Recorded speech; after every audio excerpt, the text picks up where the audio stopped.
Hi guys, well thank you so much for being patient with me and tuning in to watch my birth story number 2. I'm sorry that it has taken me some time. I have had my in-laws visiting for the past couple of weeks, and I really can't believe that on Wednesday it's been 8 weeks since I had Azra. It has gone so fast. The newborn bubble is crazy. So yeah, I really am sorry that it's taken me so long to do this, but better late than never, right? Okay, so first off, we'll start with what happened on the day. So the week leading into it, actually, I started getting Braxton Hicks, but more in my like pelvis rather than feeling like it was in my uterus, if that makes sense. It was kind of all down the right hand side of my leg, sorry. So I started feeling that a few days before. And then the day of, I actually was having a meeting with Haley, who does a lot of my photography and has through my pregnancy, and we were discussing the plan for my birth and the photography for that. So that's what we were doing that morning, and I actually could not sit down because I could feel so much pressure on my uterus. I was standing for most of it, and you think that that would have been a sign. I just thought that I was feeling uncomfortable. Anyway, so we're at the cafe. I had Tarek, so I was running around chasing him because we're at Slate Cafe and it's got a big playground and stuff. So I was doing that all morning. And then on the way home, I started feeling contractions. And I'm thinking, it's Braxton Hicks. I was trying to make that be true because obviously I was 36 weeks and 2 days. I think it was 2 days. Yeah, when I had her. So yeah, started having those contractions, and I got home, and the first thing I did, well, I put Tarek to bed because he needed to go to bed, and I started doing loads and loads of washing because I had nothing of hers washed. I started packing a hospital bag, and thank God I actually had made a list that week thinking I need to be more prepared. So I started packing my hospital bag, and I was on the phone to my husband Attila, and I messaged him and I was like, look, I think I'm going into labor. And he's like, no, you're fine. You're not. It's too early. She can't come now. And I'm like, yes, she can if she wants to. Anyway, that went on, and I was just kept on doing what I was doing. I ended up calling my brother and my mum, and I was like, someone needs to come here to look after Tarek. I think like I'm having contractions. I'm pretty sure I'm going to go into labor. I delayed contacting my midwife because all that I had in my mind was like, yeah, they're not too close together yet, the contractions, so I'm fine. I was kind of like timing them.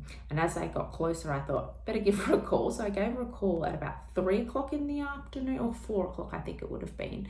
I gave her a call and I was like, yeah, I'm getting contractions. They're really close together now. And she's like, Summer, you're early, you need to go into the hospital no matter what when you start having contractions. Obviously something that my midwife hadn't really discussed with me at the time. And I'm with the community midwife program. I did that with both Tarek and Azra, and this time I was in the risk module. Amazing experience the first time, and I'm going to be completely honest, second time was not the best experience for me. I just didn't feel like the midwife was really on the ball with what I wanted with my birth, because I wanted a water birth, and there is a lot of information out there, and the hospital doesn't really want you to do a water birth. They want you to be closely monitored. They don't want you to birth in the water. They're fine for you to labor and stuff in the water, but they don't want you to birth.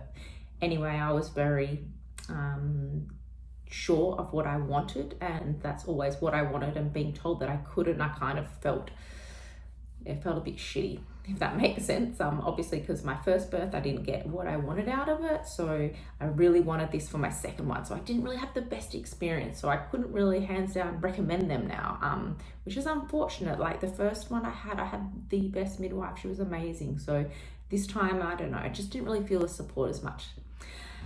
Anyway, so that was another midwife because my midwife wasn't on duty, and so she said, you got to go in. So I called Attila and I was like, yep, can you hurry up and come back from work now, because he didn't believe me that I was in labor.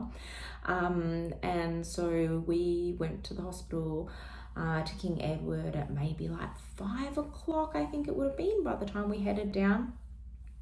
The whole time at home I was just had my hypnobirthing track on and playing and just listening to that and trying to make sure that I was calm. And I was pretty calm besides the fact that I was running around. I think maybe the running around and doing the normal things that I would do maybe helped in that way for me to get through that part of the labor. It was funny though, because I've got my big blow up thing with the hole in it, and I thought, oh, I'm gonna just lay on that because it's really good position to get the baby in when you're in labor. So I thought I'll do that, laid on it, and I had Tarek jumping on me when I'm going through contractions, and I was like, yeah, I don't think this is ideal. So I got up from that pretty quickly because obviously when the contractions came, it was a little bit unbearable with a toddler jumping on your back.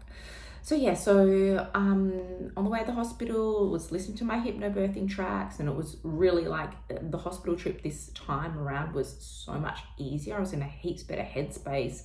I had my eyes closed and I was just listening to the tracks, and I just wasn't talking until it wasn't talking to me and knew exactly what I wanted from this. So I found that really easy, whereas last time it was a pretty traumatic experience. I got sent from the home from the hospital like 5 times, because obviously, I don't know if you've watched my video, I've got a video from my first birth as well, but with Tarek it went over 50 hours. So, and I wanted to give birth in the family birth center. The family birth center, once you get in there, you've only got a certain amount of time that you can be there, so you have to do most of your like the labor at home and then kind of go in there last minute. That's the best way to do it, because if you're in there too long, they're going to send you up to the hospital just to be monitored. So they kept on sending me home, and being my first birth, I just kind of felt like I needed to be in the hospital. It was like a weird thing, and obviously things weren't really right then as well, so maybe it was my body telling me that too. So the hospital trip there was much better than those other experiences I've had, and if anything, it can delay your labor, the trip there, because you get kind of out of this environment that you are in at home, and if you're relaxed or whatever. So this time it was fine. Anyway, we got to the hospital and I was waiting in a waiting area. It was funny because there was all these people before me that were there for just normal appointments. And I'm waiting, and then I was looking, there's a sign and it says that things will go in order of priority, not necessarily your appointment. All these people are going before me, and I'm clearly like having contractions. I'm sitting there and I'm just like breathing through it, trying to stay nice and calm. And in the end I was like, Angela, can you please go and find out what the fuck is going on? So I finally got I think I was maybe in there for 40 minutes waiting. I felt like 2 hours. Anyway, so they finally saw me. They needed to examine me to see how far along I was and whether it was Braxton Hicks or not. They didn't want to do anything because obviously I was in labor earlier than what I was supposed to be. They wanted to just make sure, so they don't really want to give you a proper full examination.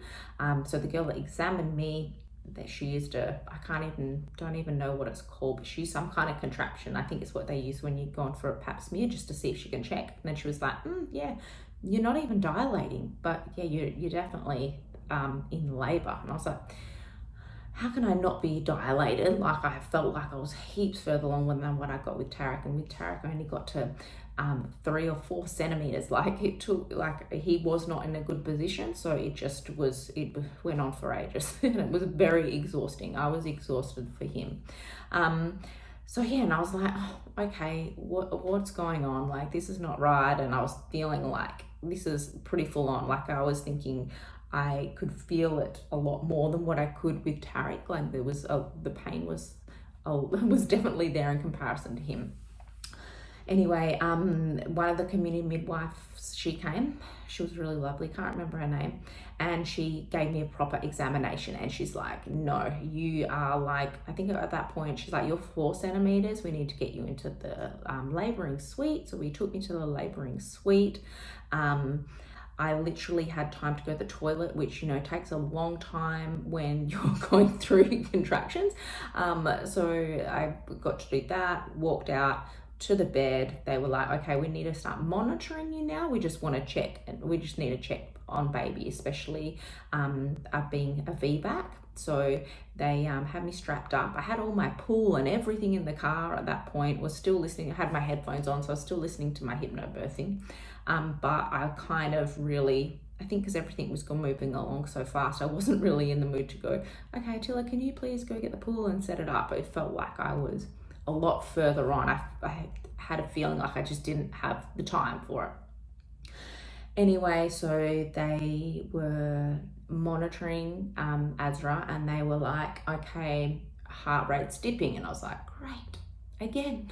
So exactly the same thing with Tarek. She was under distress. So they were like, okay, we're going to examine you again. Yep, you're 5 centimeters, so everything's moving along.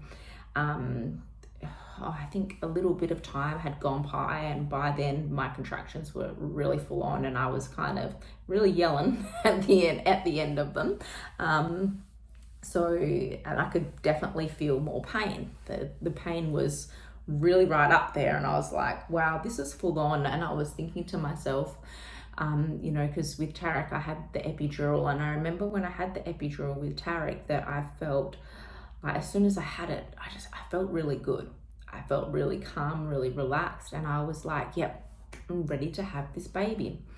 So I was thinking that in my mind. I was thinking, this is so like, I don't know if I can do this. And when you get closer to the end of your labor, it's like a thing that most people say. So I was saying to my midwife, I was like, I think I need to have epidural. I want to enjoy this as my last kid. I want to enjoy this, and I feel like I can't, my mind is not allowing me to. I just didn't feel strong enough mentally. And she's like, oh, you can't have it now. So she's saying all these things because she knows that I'm saying it because I'm close. And she's like, do you feel like every time a contraction was coming, I was pushing at that point? And she's like, this baby's going to be coming. She goes, you don't have the time. She goes, by the time we have someone come in and they hook you up, you're not going to have the time to do it. And I was like, fuck, getting like pissed off because I was like feeling it. I was really in pain. Anyway, at that point in time, I had a lot of doctors in the room. Okay, so as soon as your baby's in distress, it was the same thing with Tarek. All of a sudden you turn around and there's all these people in the room and they're watching you. And then they're hearing me say, I don't need the epidural. I just want to enjoy this. I don't think it's going well. And they're like, okay, Summer. The doctor talked to me and they're like, we have to take you upstairs, because they were very concerned about the heart rate. We need to take you upstairs. We're going to do what you want. We're going to give you epidural. And I was just like thinking in my mind, I'm like, okay, well, my midwife is saying no, they can't do it, but now they're going to do it. I'm like, okay, whatever. That's good. So they're like, we're going to do that and see how we go, but we have to take you upstairs because it's not looking good. We don't want the same thing as last time. If you are far along enough, we're going to deliver the baby on the table, but if you're not, you're going to have a C-section again. And I was like, yep, totally fine. Being with what happened with Tarek, I kind of really entrust in the doctors, especially King Edward. They're really good, and obviously my baby's under distress. I don't want to have to put them through anything. I knew that my body is only capable of so much, and there might be a reason why I have had to have possibly two C-sections. Anyway, so I went upstairs, had the epidural, everything was good, felt good, didn't feel the pain as much. Anyway, so they had me at the table, ended up with a C-section. She was out really quick this time. So with Tarek, they were like, oh yeah, you'll get to meet him in like 10 minutes. This time it felt like 2 minutes. It was super quick. She was born, she had to have a little bit of oxygen. I think it's pretty common with pretermers.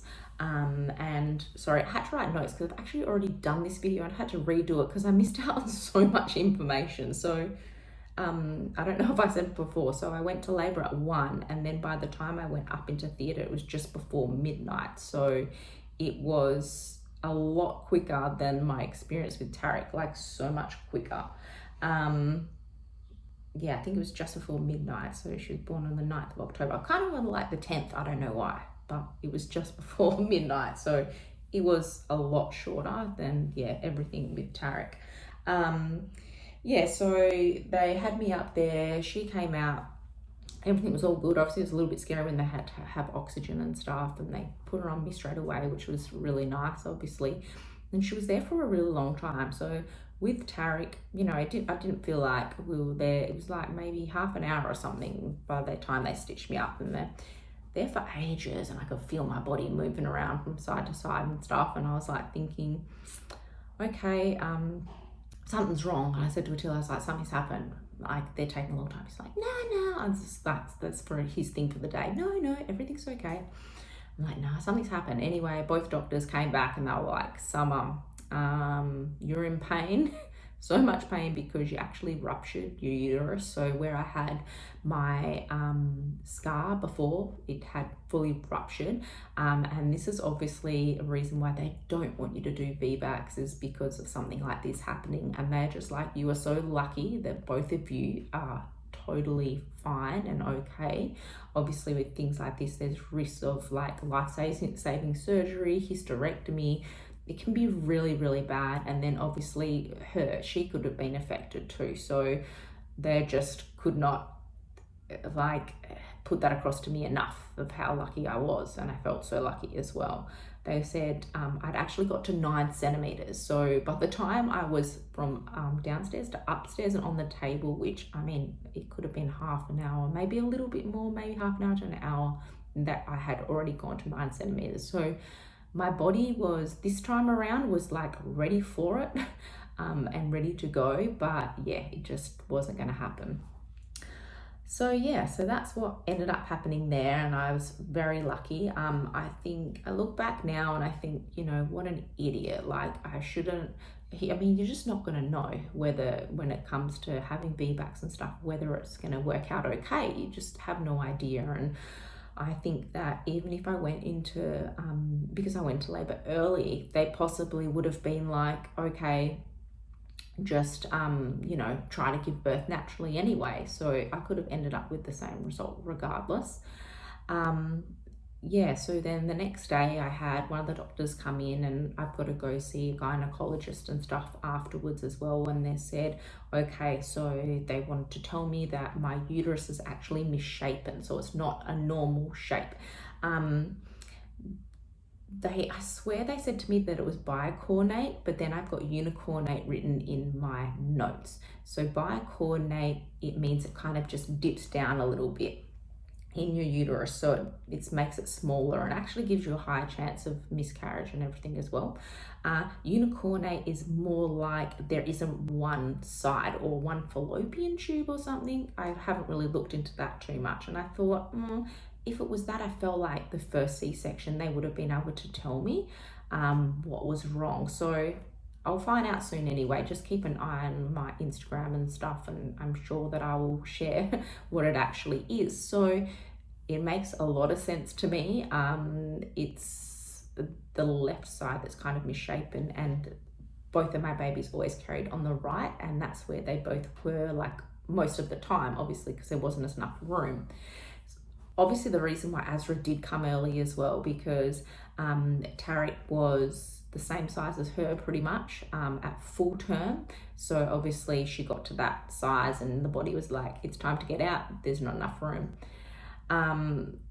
So yeah, I mean, I kind of feel, it feels good to know that no matter what, like I did, I just was never going to get a natural birth. They've told me that no matter what, I would have to have C-sections now.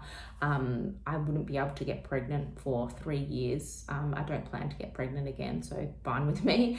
But yeah, I mean, I'm kind of at peace with everything. The hypnobirthing definitely helped because it got me in a really good headspace to be able to handle this and the result and everything as well. But yeah, in typical Summer form, it wasn't easy. A long birth story, and that's why I needed some time to kind of put it all together and have the time to actually do it. I never do things easy, but look, at the end of the day, I'm just so blessed that I have Azra.